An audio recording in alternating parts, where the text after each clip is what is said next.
So,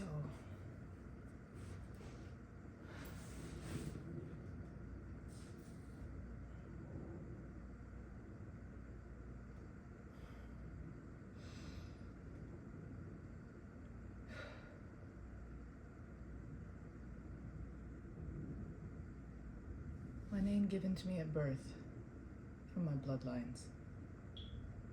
Sarah Eleanor Crispin and Fong Yun Man. The spiritual name that was given to me was Elisha Mindset. And my chosen name is AX. I have other nations called Speak Freely Media and Reimagining Solidarity and AX Enterprises. AX is the individuation of consciousness that governs all the physical and non-physical manifestations of this interdimensional vessel.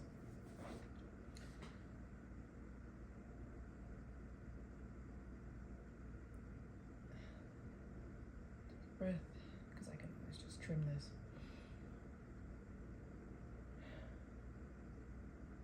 And I could flow, because this is my story.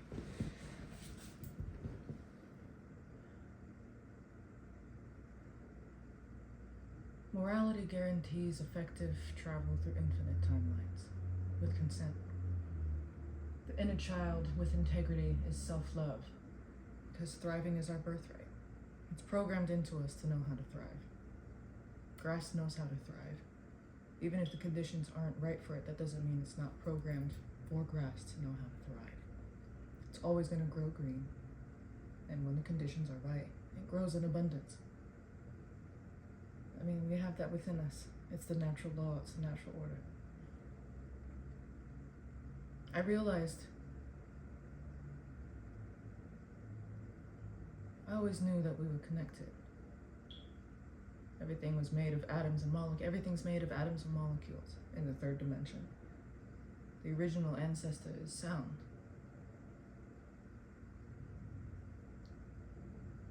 There's a point a few years ago when I really started accepting the gravity of that. We're all interconnected. This vessel, which is 99% space, this is me. As much as this is me. As much as this is me. As much as the air is me. As much as the trees are me.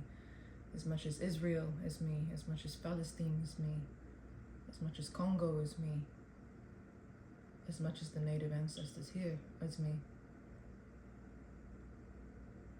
as much as this floor is me, as much as space and time is me, as much as every dimension that's ever existed is me, every timeline that's ever existed is me.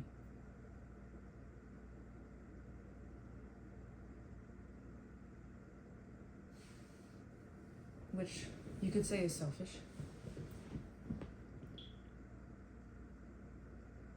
I remember in an econ class that I took, the teacher told me that we're all inherently selfish. Even if we do something for somebody else, we're still doing it for selfish reasons because it feels good to be kind. It feels good for us to do something well for other people. I think the idea of selfishness has a positive, negative, neutral, as everything does. But to say that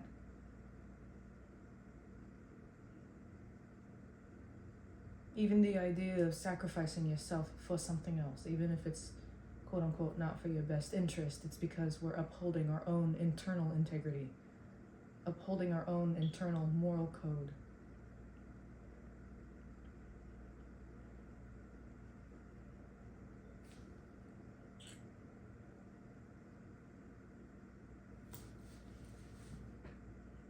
No matter how we get influenced by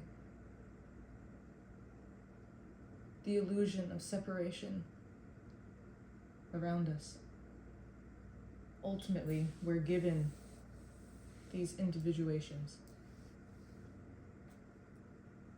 to have free will, to make our own choices. We have the choice to be inspired and influenced by other people, by other vibrations. And we are everything everywhere all at once. So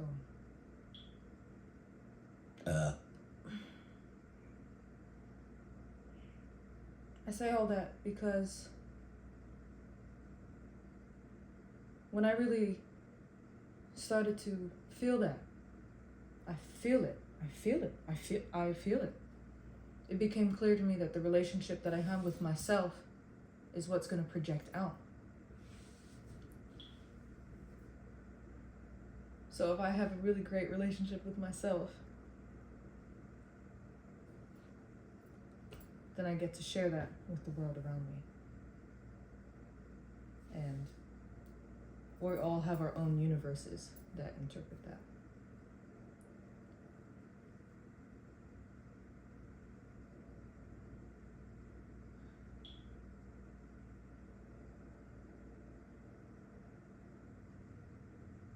This avatar is your typical privileged Chinese, white, German, Czechoslovakian, and British. But I say white very intentionally.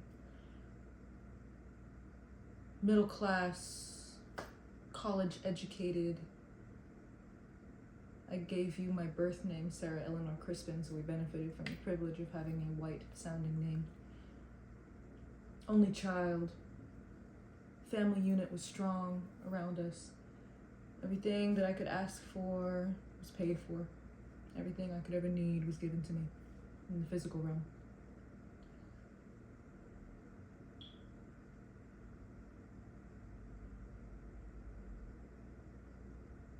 And I felt that there was something missing. When I was an NPC, I didn't even know how unhappy I was.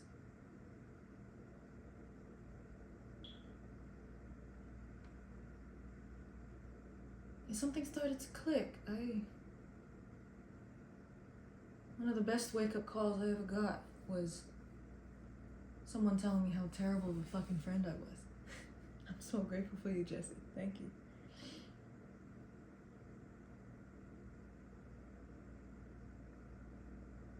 And that just started the ball rolling.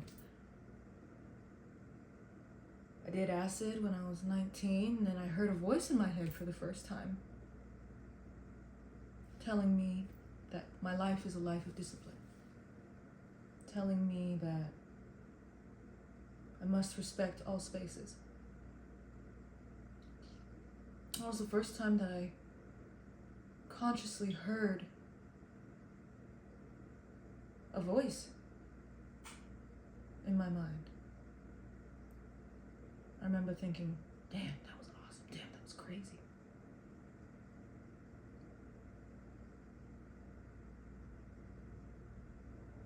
I had been on complete autopilot.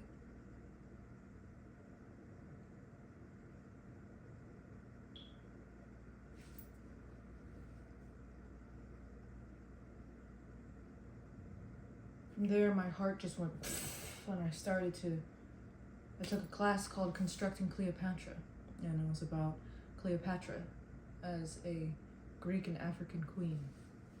And it broke down female stereotypes in Western media, especially as they portrayed African queens, African women.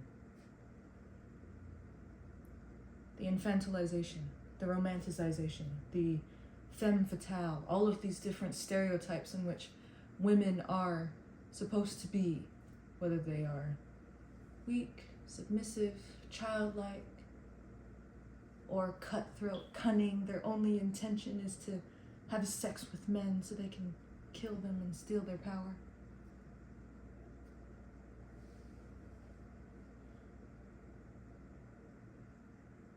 How the media utilizes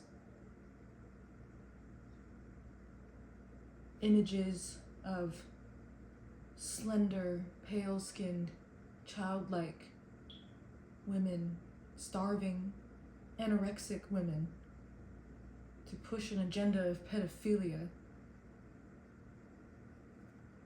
to sell stuff.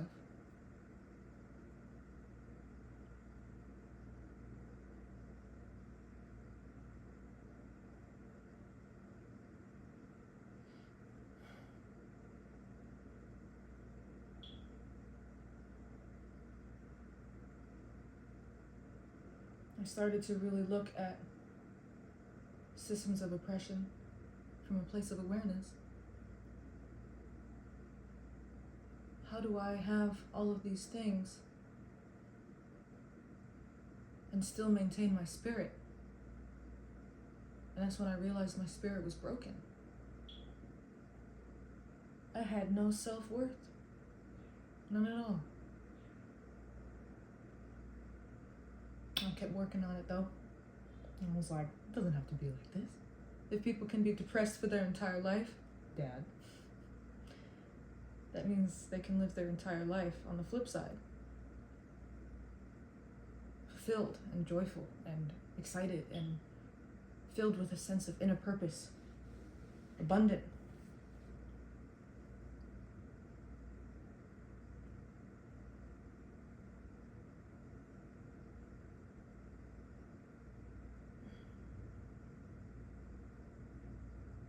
Took more acid, did more mushrooms, smoked a lot of weed, had a lot of sex,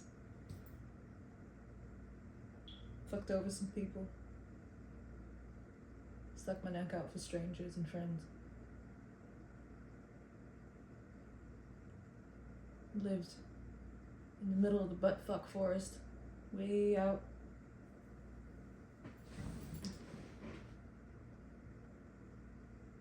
Alone with the trees. Crazy landlord. No bathroom. I lived in a closet. Just accumulating experiences that were so outside of the bubble that had been created for me. That bubble was so intentional. They planned for 16 years to have me. My mom wanted me so bad. She wanted a girl, she wanted a daughter. My dad had his own trauma. Didn't want kids, but my mom begged him. He didn't even want a dog.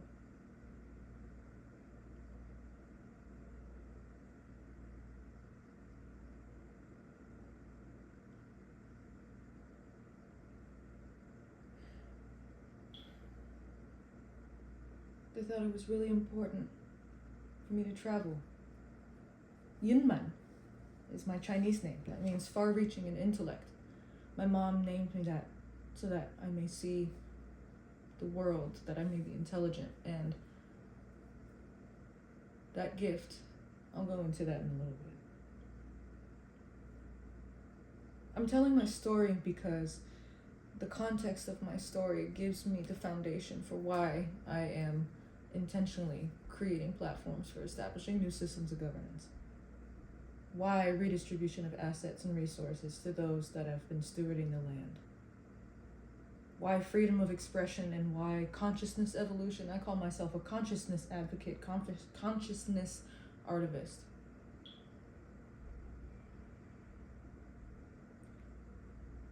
When I realized that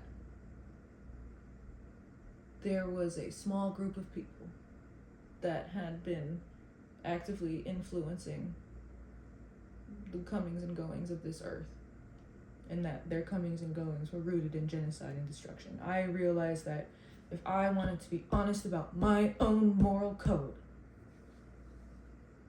I couldn't accept this as the foundation for my idea of what society was.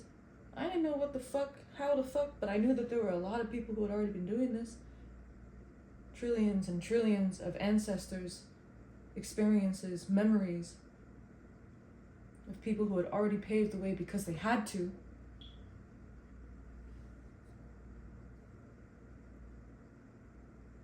I surrendered. I'll be a student for the rest of my life. It's a blessing.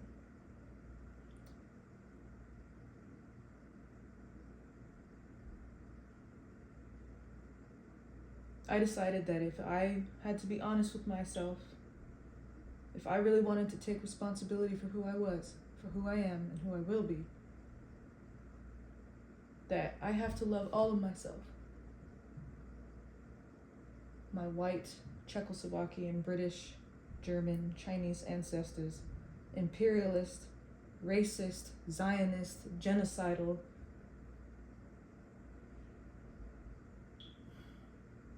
family, who were programmed to make mistakes.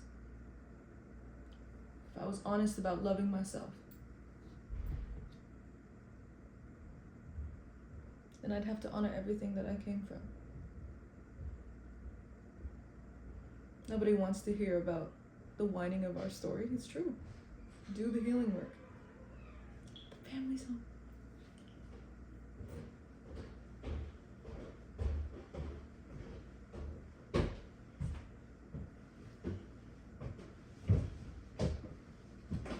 Part 1.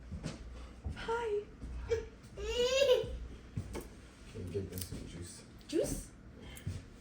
I gotta get a bag with other stuff.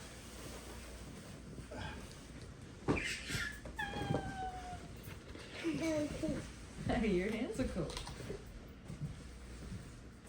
And if you decide you want to go to equal space today, just you take whichever one of the babies you want. I'm not going. Okay. Yeah, the energy out there is crazy. Okay. Well, crazy is just very sensitive. Moving. I only got like an hour of sleep. For real? Yeah. Okay. And your download tip. Huh? And your downloads and shit. Hell yeah. Thank you. Oh, let me get back. Life you. We like you too.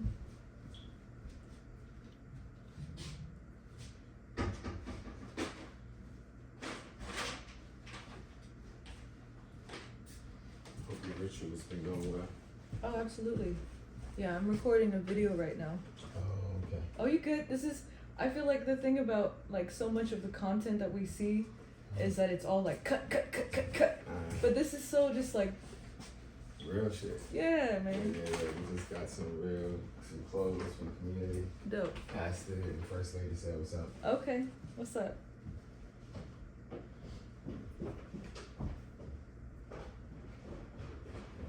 You had a good time? Yeah.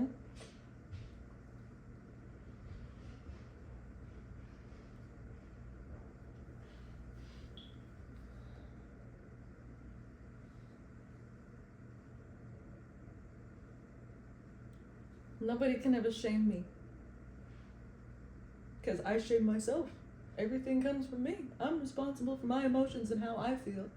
I'm responsible for myself. If we were made of the Creator, that means I am that. I am everything, everywhere, all at once. Unity. Barbello. I know what I am. I know who I am. So, if this whole society was created by a very small amount of people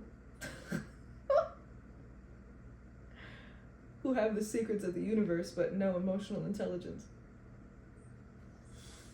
we out here. We are the creators of our worlds, the creator of life, co-creating with all the other versions of ourselves that all have sacredness embodied within themselves, whether they know it or not. Every leaf and every rock, there's a lesson in every leaf and every rock. It's something that I was shared once. And I truly believe that in every moment. I started Speak Freely. In 2019, I was working at a dive bar called The Layover. Shout out to Tino for getting me that job. I was bar back. This little dive bar spot. It's in downtown Oakland, and it was established before Oakland got gentrified. A lot of the history of it got updated, because it was a hood spot, but it was a neutral zone. It was a watering hole. Everyone from north to south, west to east, Came to that spot and it was neutral. And it started to get gentrified and started to have, you had politicians coming in, CEOs, these quiet librarian types from college students to, you had your OGs, you had your gangsters coming in still, the houseless population.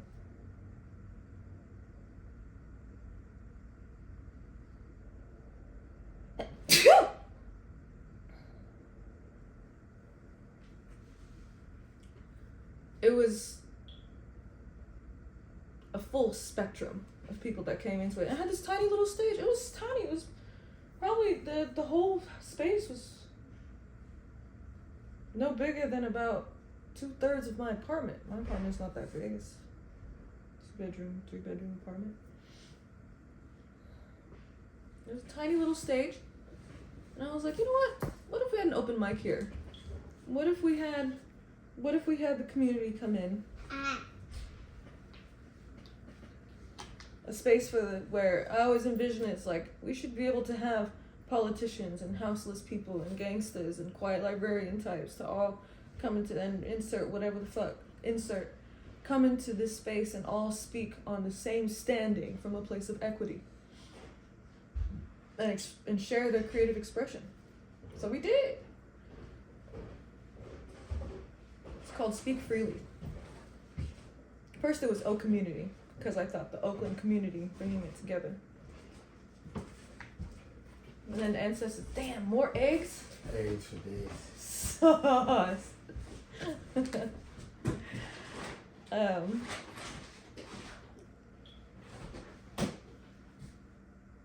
was 2020 when we changed the name to Speak Freely. By then I had been doing work with my ancestors. I'd been working on my self-love for quite a while. I knew what self-love meant too. I knew that self-love was I am self, this is self, all having their own universal experiences within the individuations of those self, but nonetheless all self. So that known sacredness was the place I was operating and walking from.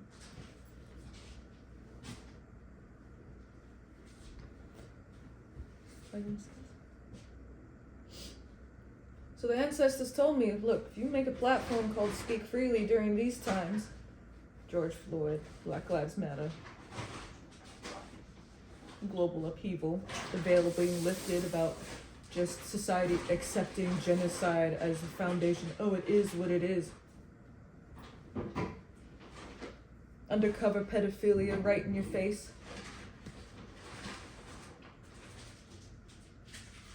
Ancestors told me, look, if you make a Speak Freely platform, you gotta understand, you gotta accept that responsibility. You can't just make an open platform called Speak Freely and just walk away from it and just, oh, that was just the thing I did. Speak freely during these times of censorship, or the idea of censorship. They shared with me that it was meant to be a traveling open mic that went to cities all over the world that would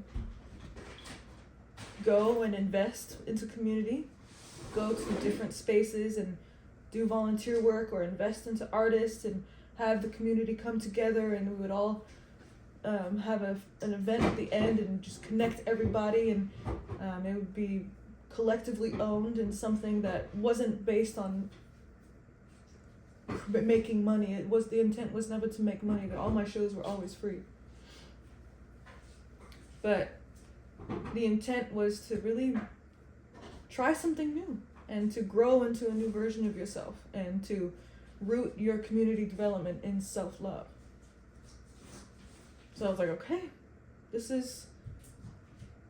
I am, like I said, a student for life. What does it look like for a Chinese, white, middle class, only child with all the privileges ever given to them to be in authentic and clear relationship with liberation? I knew how much programming was in my mind, but I was like, you know what? I'm gonna figure it out.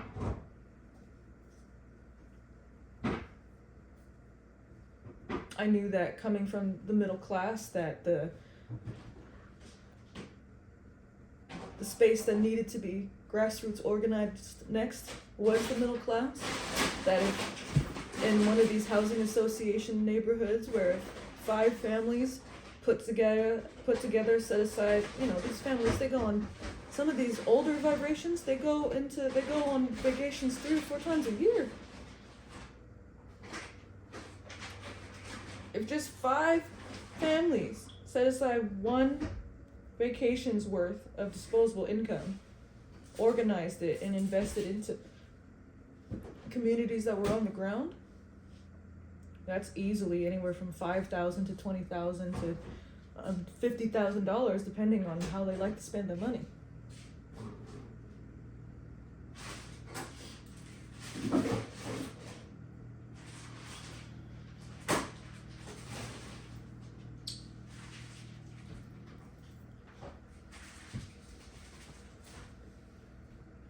I had a trust fund. It wasn't a trust fund, it was a stock account.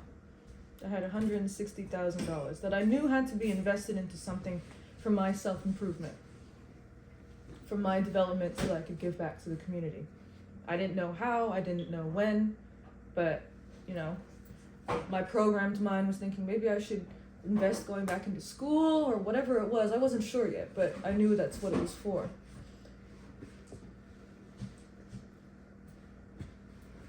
So we started having Speak Freely again at a different location.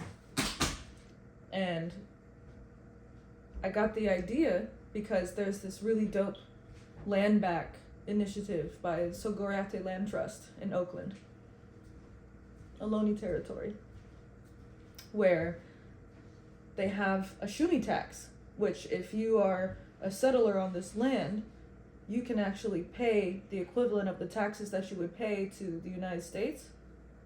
You can pay those equivalent of taxes to this land trust, where they're rematriating the land, and they utilize those investments to make more land trusts, to do whatever it is that they need to do.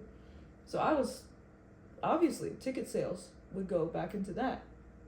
I paid my shumi taxes. I got my mom to pay some shumi taxes.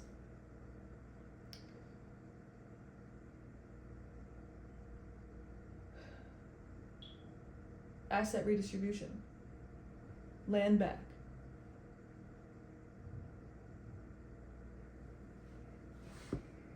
That's when, because I knew that this mission wasn't just something that was mine. I was just the seed that happened to plant it, because I always knew, growing up as both white and Chinese, I was never considered Chinese by Chinese people, and I was never considered white by white people. So I was just in this in-between space where I knew I was both, but never accepted by either. So who was I? I knew that race was a construct very early on. It's like you are invited into, you're in this neighborhood, right? And you're invited into these houses. In some circumstances, maybe people aren't necessarily invited into a house. But you're invited into these houses, and you learn the customs of those houses, and you learn the food, you learn how people talk, you learn the language. This is how the family operates. Each of these houses representing different classes or cultures or races. But you're never allowed to stay. I'm speaking as a biracial person. You're never allowed to stay. You can stay the night sometimes, and stop, please. You can stay the night sometimes. But your house is always on the fence. It's outside. And once you heal that abandonment wound, you realize that, I have a clear perspective. I see everything outside. I'm not stuck by the ideas of who I'm supposed to be based on my race or my culture. I am both, but I'm more. Because how could I only be this or only be that?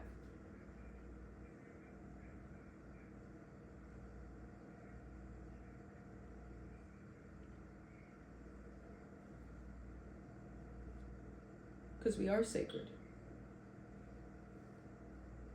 And we are everything, everywhere, all at once.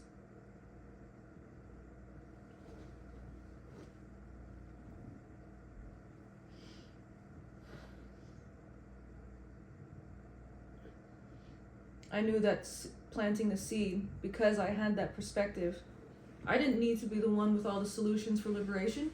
I didn't need to know all of that.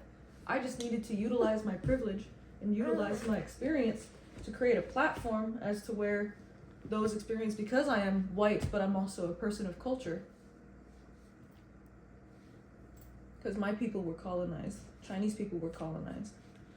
And we were also, when we came here, wanna take your shoes off? Ja, ja, ja, ja.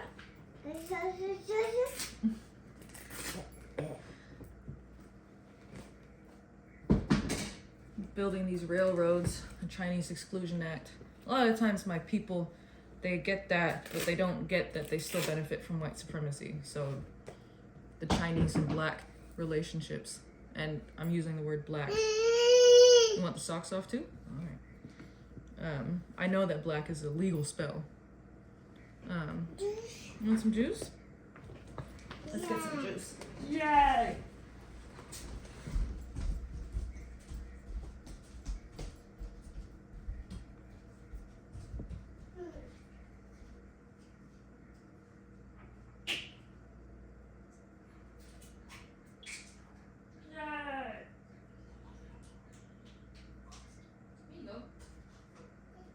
You're welcome.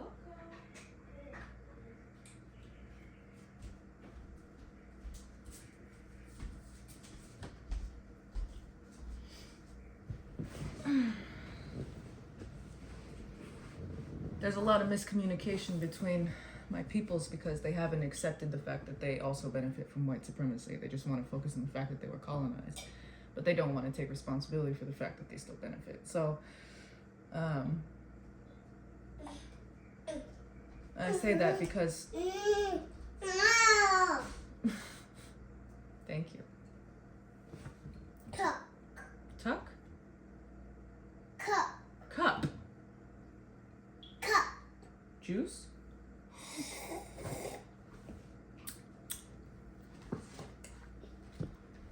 Yum, yum, yum. Hot. Hatch?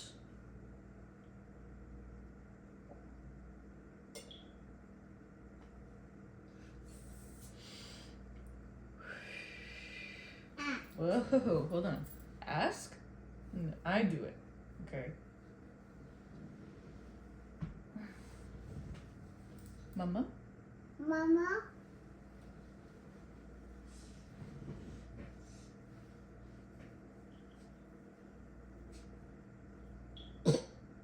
But because we were still, bless you, we still had that experience of being colonized.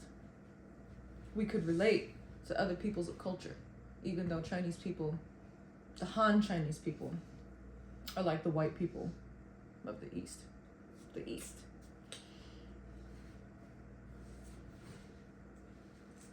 I knew I didn't have to be attached to being the one with the solutions. And just creating that platform, creating that space, because I was that in-between space. I've always been the bridge. I've always been on the edge. I've always been on the fence. I've always seen and been able to hold space. Because my relationship with the colonizer is my father. A person who I love deeply and can see all the fuck shit of the pedophilia and him being in the Masonic Lodge and working for the government and unconsciously being a racist white liberal while being a de facto Satanist while but knowing that he loves me and that he's a being with creative pursuits. My mom being an amazing accountant, also affected by the de facto Satanist. Insert all of these matrix programmings. The love of our family superseded the programming.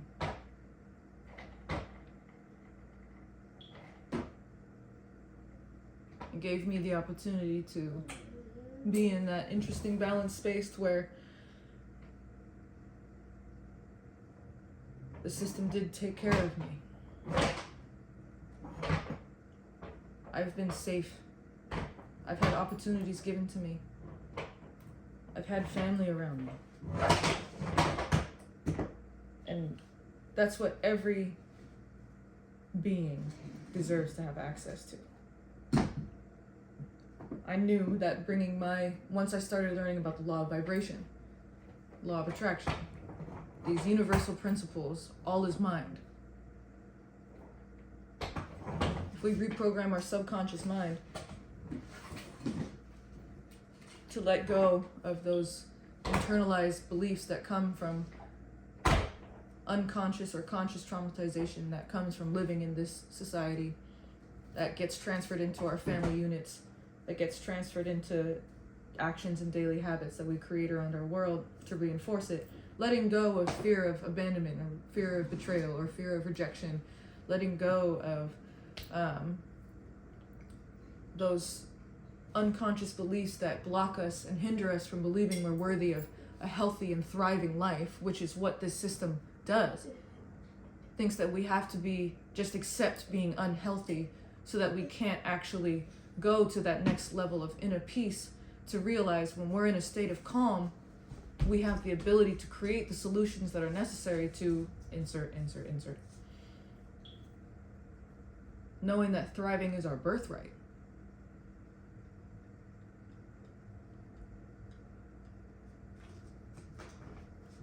Oh, hey. Two. Part 1.